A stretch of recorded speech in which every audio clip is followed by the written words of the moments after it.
The joke was supposed to make everyone laugh. Instead, it changed everything I thought I knew about the woman sitting beside me. I had known Emma for almost 7 years. She was the person I called when life went wrong, the first face I looked for when something wonderful happened, and somehow, without either of us admitting it, she had become woven into every ordinary part of my life. That evening, surrounded by friends, I casually laughed and said, "Emma is practically my wife anyway." Everyone chuckled. Emma smiled too, but then she looked directly into my eyes and quietly asked, "What's stopping us?" And suddenly, the room seemed to disappear. Before we continue, if stories about second chances, unexpected love, and the little acts of kindness that change lives mean something to you, please like this video, share it with someone who needs hope, and subscribe to Ripple of Kindness for more heartfelt stories. Your support helps these stories reach people who may need them. My name is Daniel, and if you had asked me that night whether I was in love with Emma, I probably would have laughed. Not because the idea was ridiculous, but because admitting it would have forced me to face everything I had spent years avoiding. Emma and I met when we were both 26. I had just moved into a tiny apartment after my father died, carrying grief I didn't know how to express and bills I barely knew how to pay. Emma lived across the hall. She noticed me struggling with 2 broken boxes one rainy evening and simply took one from my hands without asking. That was Emma. She never made kindness feel like charity. She made it feel normal. Over the years, our friendship became something neither of us could easily explain. We grocery shopped together, celebrated birthdays together, fixed each other's broken furniture, and spent countless Sunday evenings eating cheap takeout while complaining about work. When Emma's mother became ill, I drove her to the hospital every night after work. When my father's old workshop was about to be sold, Emma helped me sort through everything, even sitting beside me for hours while I cried over things I thought I had forgotten. We knew each other's coffee orders, fears, habits, childhood stories, and embarrassing secrets. We even had an old joke that if both of us were still single at 40, we'd just marry each other and stop wasting time. But jokes can hide truths. The problem was that Emma had once been engaged. Her fiancé, Mark, had left her 2 weeks before their wedding. He hadn't cheated or betrayed her in some dramatic movie-like way. He simply told her that he had changed his mind and didn't know whether he wanted the life they had planned. Emma never spoke badly about him. She only told me once, while staring through the window during a thunderstorm, that being abandoned at the moment you trust someone most teaches you a terrible lesson. Sometimes people can love you and still choose not to stay. I understood that more than she knew. My own last relationship had ended after my girlfriend told me I was emotionally unavailable. She wasn't wrong. After losing my father, I had learned to protect myself by expecting nothing. Emma was the one person who had somehow gotten past those walls without trying. Still, I convinced myself that what we had was friendship. Safe friendship. Beautiful friendship. The kind that didn't require risk. Then Emma started dating someone. His name was Ryan, and he was kind, successful, confident, and everything I believed I wasn't. He brought her flowers. He planned weekend trips. He talked openly about marriage and children. I told Emma I was happy for her, and I meant it. Mostly. But when she began spending evenings with him instead of me, my apartment suddenly felt strangely empty. I would reach for my phone to send her a stupid joke, then remember she was probably with him. I started noticing how often I had built my entire routine around her without ever realizing it. One Friday evening, our friends organized dinner at a small restaurant where Emma and Ryan arrived together. I watched him put his hand gently against her back as they walked in, and something inside me tightened.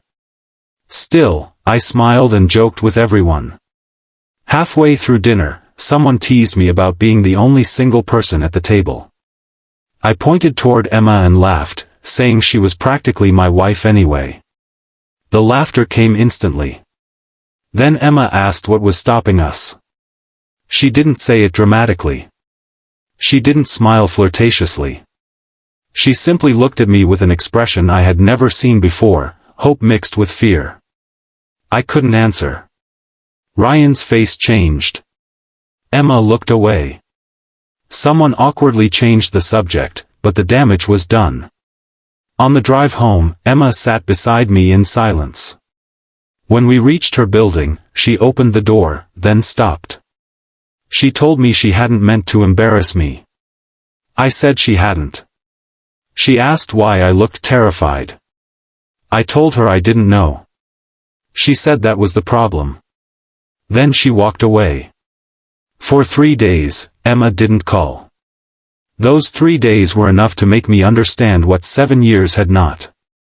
I missed her laugh, her ridiculous voice messages, her habit of stealing fries from my plate, the way she knocked twice before entering my apartment even though I had told her 100 times she didn't have to. I missed having someone who knew when I was pretending to be okay. But more frightening than missing her was realizing I had never been afraid of losing my best friend until I understood that I might lose her to someone else. On the 4th day, I went to the park where we used to sit after difficult days. Emma was already there. She looked tired. I sat beside her, leaving enough space between us to show I wasn't there to pressure her. I finally told her the truth. I said I had spent years pretending our relationship was simple because calling it love would mean I could lose it. I admitted that every time she talked about someone else, I felt jealous. Every time she was hurt, I wanted to protect her. Every time something good happened, she was the first person I wanted to tell. I said I had been so afraid of ruining our friendship that I had never considered how painful it might be to spend the rest of my life watching someone else love her. Emma listened without interrupting. Then she told me something that broke my heart. She said she had been waiting for me to say those words for years.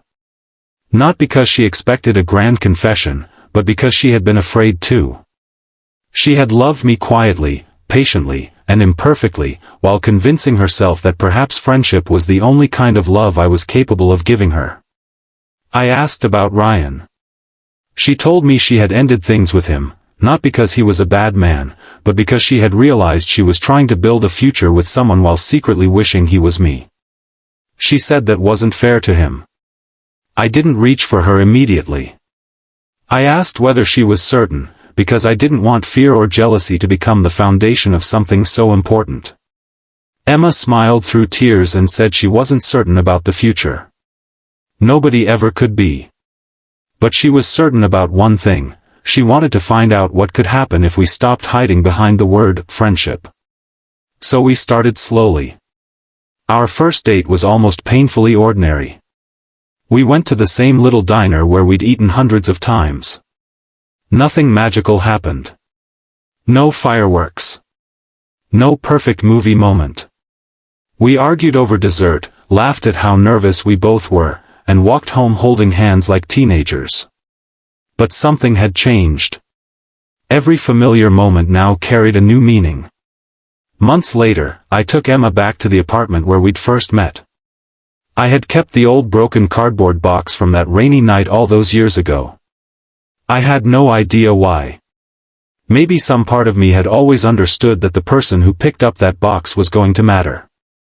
I placed it in front of her and told her that she had spent 7 years helping me carry things I was too afraid to carry alone.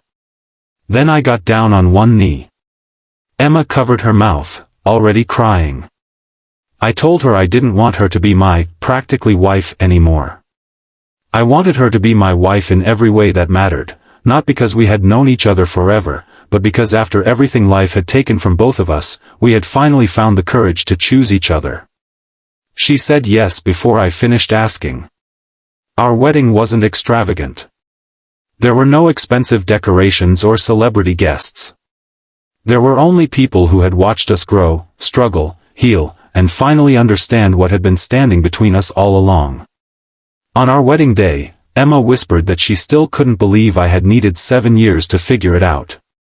I laughed and told her I was apparently a slow learner. She squeezed my hand and said, "At least you finally learned." Years later, I still think about that question: what's stopping us? Sometimes the greatest obstacle between two people isn't distance, timing, or circumstance. Sometimes it's fear. Fear of rejection. Fear of losing what already exists. Fear that taking a chance might destroy something precious. But sometimes refusing to take that chance costs even more. Emma and I didn't find a perfect love story. We found something better, a real one. We learned that love isn't always a lightning strike. Sometimes it is the person who keeps showing up.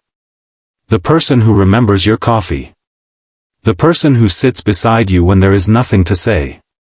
The person who helps you carry the boxes when your hands are shaking. And sometimes, the person you've been searching for isn't waiting somewhere far away.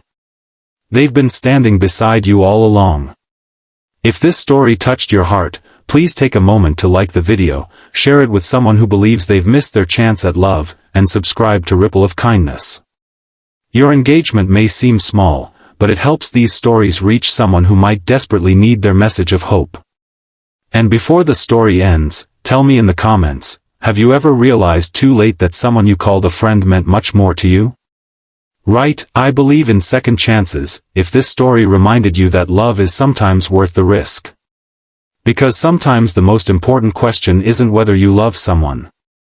It's simply whether you're brave enough to stop pretending that you don't.